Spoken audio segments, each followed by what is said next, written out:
Don't forget to like, share, and subscribe. Turn on the notification bell so you never miss our most thrilling new videos. The fire crackled gently on the red earth of the savannah. 30 children sat gathered in a circle, their faces lit by the warm glow of the flames, their eyes filled with expectation. At the center stood the old griot, leaning on his long carved wooden cane. His aging body looked fragile, but his voice still carried the full strength of ancestral memory. He allowed silence to settle before speaking, like a sage preparing the doorway to an ancient world. My children, tonight I will tell you the story of a man whom France never managed to subdue, a man whose pride and courage forever marked our land. Lat Dior Ngone Latir Diop. The children leaned forward slightly, mesmerized. Before becoming a hero, Lat Dior was a child just like you. But destiny, my children, does not knock softly. It called him with fire, with storm, and with resistance. The griot pointed at the flames. Watch this fire. So burned the life of Lat Dior, fierce, unbreakable, and full of light. He drew a deep breath. Let us begin. Lat Dior was born into a Cayor marked by rivalries, ambitions, and fragile alliances. From childhood, he learned that the life of a prince was never peaceful. He grew up among swift horses, tales of war, and the advice of elders who spoke of justice and honor. His father, the Damel of Cayor, was a respected man constantly threatened by the schemes of neighboring courts. Lat Dior's mother, a gentle and wise woman, often told him, "A king is not measured by the crown he wears, but by the dignity he protects." Across the plain stretching toward the horizon, young Lat Dior followed the horsemen, learned to read the tracks in the dust, and listened carefully to the whispers of the wind. He observed the world like a blacksmith watches metal before striking it, with patience and determination. Already, the elders whispered that a burning destiny followed him. And the old griot, before the children, lowered his voice. My little ones, it is in childhood that the men remembered by history are forged. Lat Dior was not destined for a quiet life. He was destined to rise. Lat Dior's youth took a harsh turn the day his father, the Damel of Cayor, was overthrown by the internal rivalries tearing the kingdom apart. The news fell upon the royal household like a violent storm. For the first time, young Lat Dior felt the true weight of destiny, the kind that does not warn, that tears away, that wounds, that transforms. The shouts, the confusion, the horsemen galloping in every direction, each detail carved into him a fire that nothing would extinguish. It is said that on that night he did not cry. He sat beside his father's horse, stroked its dark mane, and whispered, "If my blood must carry pain, then it will carry justice too." The old griot paused and looked at each child in turn. My children, this is how leaders are born, not in comfort, but in loss. Lat Dior understood that day that Cayor would soon need a man who stands, a heart that refuses defeat. When the turmoil finally settled, Cayor was no longer the same. The enemies of his father now controlled the villages, the roads, and the harvests. Lat Dior, still a teenager, yet already aware of the danger, was forced to leave the palace to escape those who wanted to erase every trace of the royal bloodline. With a few loyal companions, he walked for days across sun-scorched plains, sleeping sometimes under baobab trees, sometimes in abandoned granaries. Exile shaped his mind more harshly than war ever could. He discovered hunger, uncertainty, and above all, the gaze of people who were afraid, yet still hoping. The old griot leaned closer to the children, lowering his voice. "My children, it was in exile that Dior learned patience, for a king is not only a warrior, he is the one who knows how to wait for the right moment, the one who turns pain into strength." Exile led Dior to neighboring kingdoms, where he was received sometimes as a fallen prince, sometimes as a young stranger seeking shelter. But everywhere he went, he observed. He studied how the damels ruled, how warriors trained, and how councils made their decisions. In both Wolof encampments and Serer villages, he asked questions, listened to the elders, and memorized every detail. It is said he spent hours watching horsemen train, trying to understand how one man could unite such a vast people. The old griot smiled as he recounted this, the children hanging on his every word. "My children, a future king does not learn only from his own people. Dior traveled to see beyond Cayor. This is how he understood that the strength of a leader comes from what he builds, but also from what he learns from others."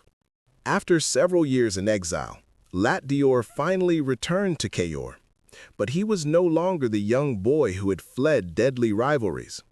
He returned with broader vision, sharpened wisdom, and the silent determination of those life has tested without breaking. As he approached the kingdom's borders, the villages looked darker, the fields less fertile, the smiles fewer. Men spoke in hushed tones, as if fear had settled in the markets. Dior instantly understood that Cayor needed him, not as a prince, but as a guide. He stepped down from his horse, touched the warm sand, and whispered, "I have returned, and as long as I breathe, this kingdom will not fall." The griot looked at the children with solemn eyes. "My children, a man who returns from exile transformed is never the same. That is what makes him a leader, and sometimes a savior." News of Dior's return spread like wildfire. Across Cayor, men, women, and elders remembered the son of the Damel, the one whose courage had marked their hearts even before he wore a crown. The first to meet him were his father's former horsemen. One by one, they stepped forward and knelt before him. "We have waited for your return, Dior. Cayor is suffocating. The oppressors grow stronger. The people need a leader who does not bend." Then came the farmers, hunters, blacksmiths, and even the griots. All spoke of injustice, crushing taxes, and villages shamed. Dior listened in silence. He made no promises, but his gaze carried a new certainty. Cayor had begun to rise again.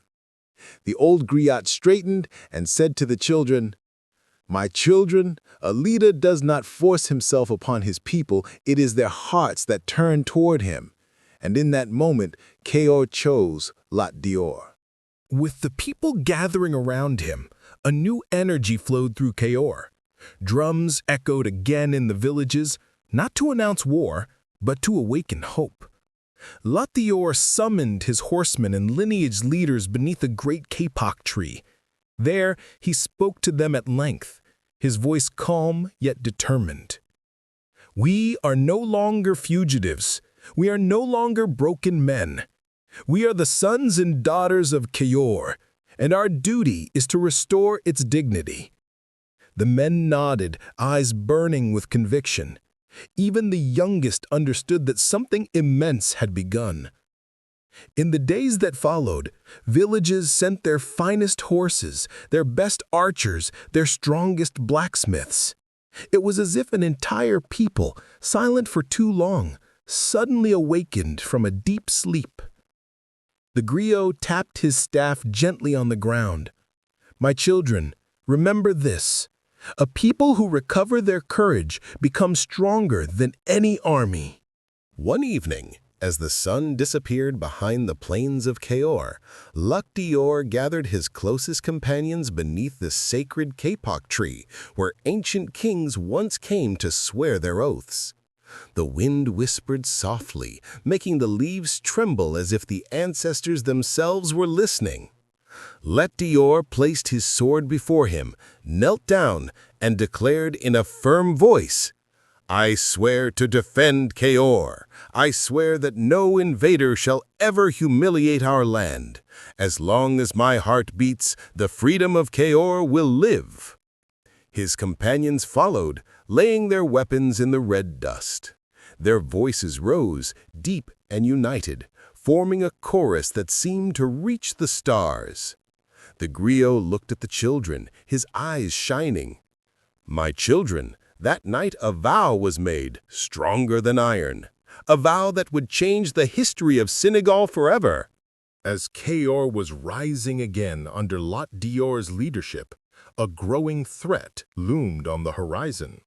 The French, already established in St. Louis and Dakar, had set their sights on Cayor to build trade routes and impose their domination. The first signs of their advance were the military convoys spotted near the borders. Long columns of soldiers in blue uniforms, carrying gleaming rifles and waving tricolor flags. The people of Cayor watched these movements with unease. Some whispered that the French were coming to organize the land. But those who knew history understood that every foreign empire came first with promises and then with chains. Dior gathered his advisors. His eyes showed neither fear nor hesitation. "They believe we will accept their authority. They believe Cayor will bend like dry grass. They are wrong." The griot turned to the children. "My little ones, this was the moment when destiny placed two forces face to face, an empire seeking to expand, and a man who refused to bow." The old man straightened his back, as if the memory of that moment still weighed on him. "Children," he said, "after the Battle of Sambassar, the French finally understood that Dior was no ordinary leader. To them, he became a real threat, an obstacle they could no longer ignore." He paused, watching the flame rise and fall like a living breath.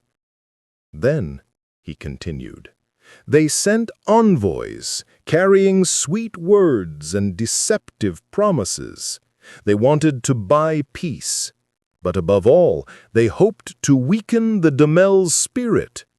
But Dior knew their methods too well. His dignity was not for sale. He answered them firmly, "You may take my land, but never my honor." The old man turned to the children. "That day, children, Dior's resistance became more than a struggle. It became a symbol for all of Senegal, a people refusing to bend." The fire crackled louder, as if it too felt the tension of the story. The old man continued, "Children, when the French saw that Dior would never give in, they turned to another method: divide and rule. They approached nearby chiefs, promising them riches and titles if they agreed to turn their backs on the Damel. Many hesitated, tempted by the honeyed words, but others remained loyal to Dior, knowing that betrayal meant losing their soul. Dior did not waver, the old man said. He gathered his men, visited the villages, spoke to the elders, reassured the young warriors. Everywhere he went, he left behind an invisible force: trust. The children remained silent. "For a united people," he said gently, "is stronger than any foreign army." The old man took a deep breath before continuing. Children, in the life of great men, there always comes a moment when everything seems to turn against them. For Dior, that moment arrived when the French decided to impose a railway through Cayor. It was not just a simple iron road laid across the land. No, it was a symbol of control, of domination, of a foreign world forcing itself into the heart of the kingdom. Dior immediately understood that if he allowed the railway to cross his country, it would mean the end of Cayor's independence. So, standing before his people, he declared firmly, "I will never allow Cayor to be pierced without the consent of its children." The elders nodded. The women hummed songs of support.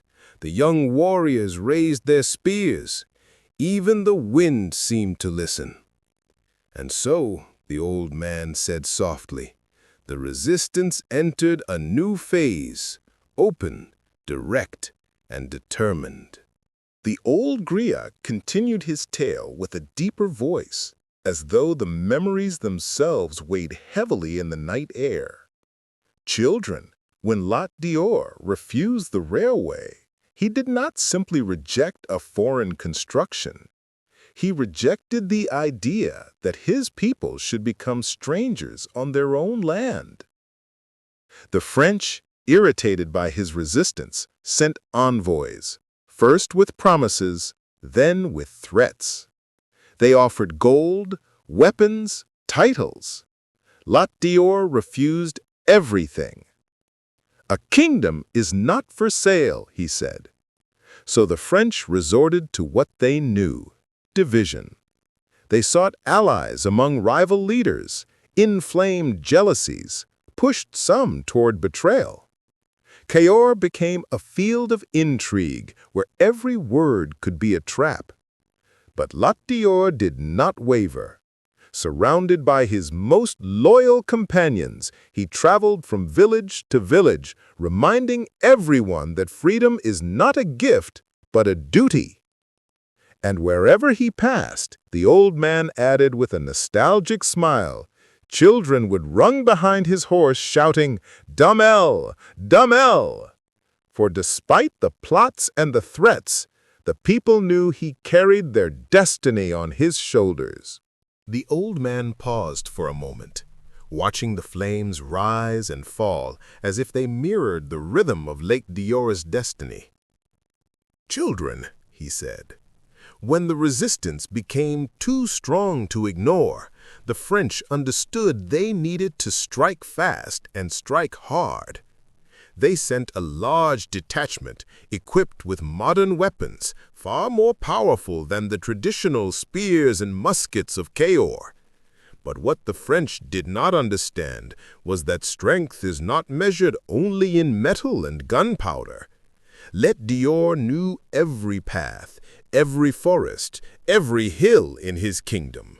He knew where to strike, when to vanish, how to confuse the enemy. His men, swift as the wind, appeared and disappeared before the French soldiers could even reorganize. And so, for the first time, the old griot continued with pride, the French were humiliated. They could not understand how a Senegalese horseman could rout them, an army of a colonial empire. This victory strengthened Dior's legend. In the villages, people sang his name. In the markets, griots told how, for a moment, Cayor made France tremble. The fire crackled loudly, as if accompanying the grandeur of this moment in the story.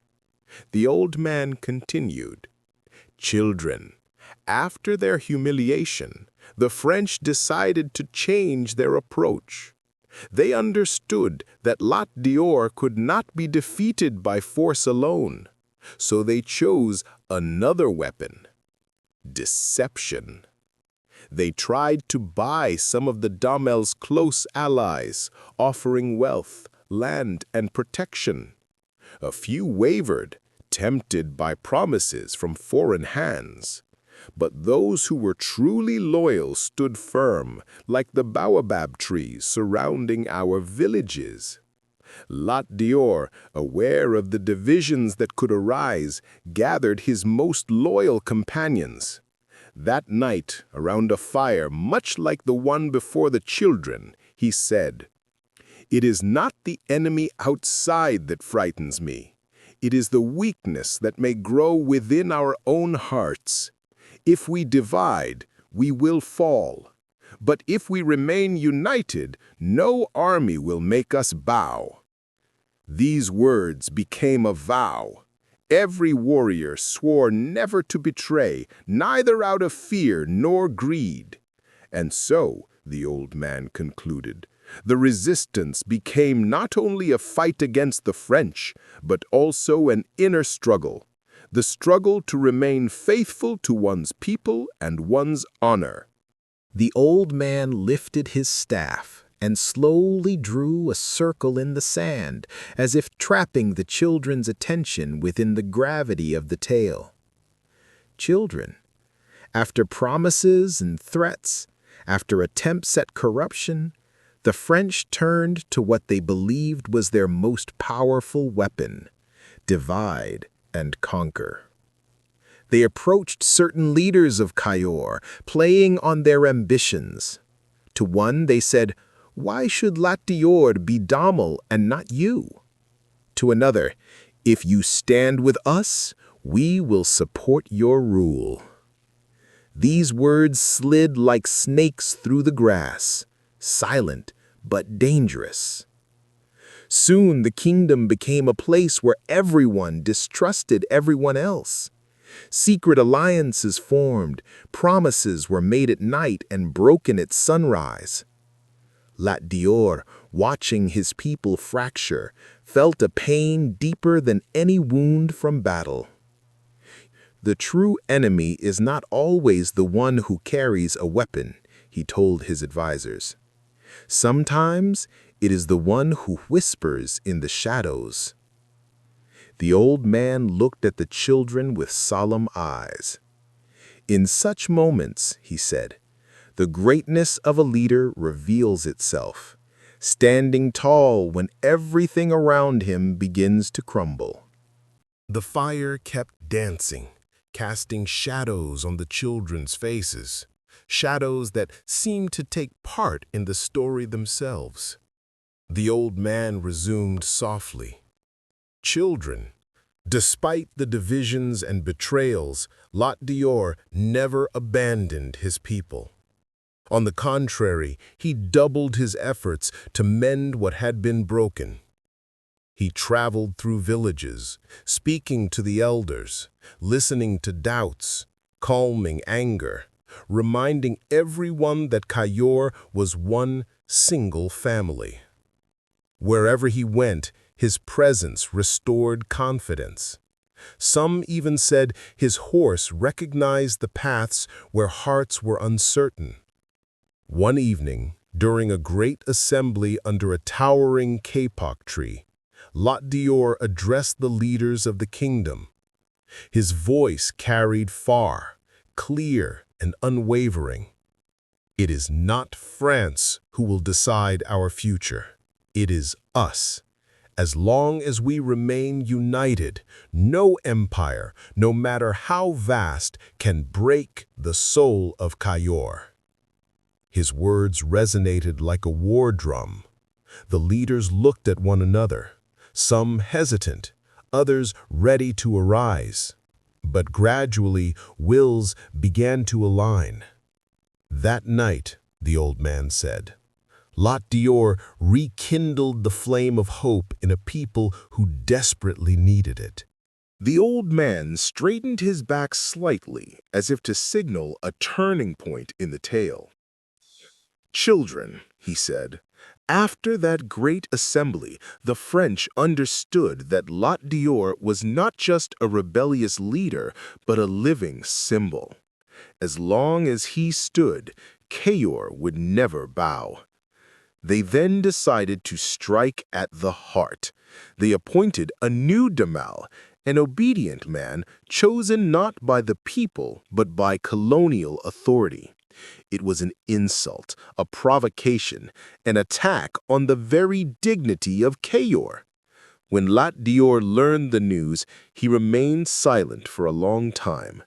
Then he said, "A title can be taken from me, but never the love of my people. Those who rule by foreign will are nothing but shadows." The kingdom, already fragile, split between those who feared French power and those who refused to kneel.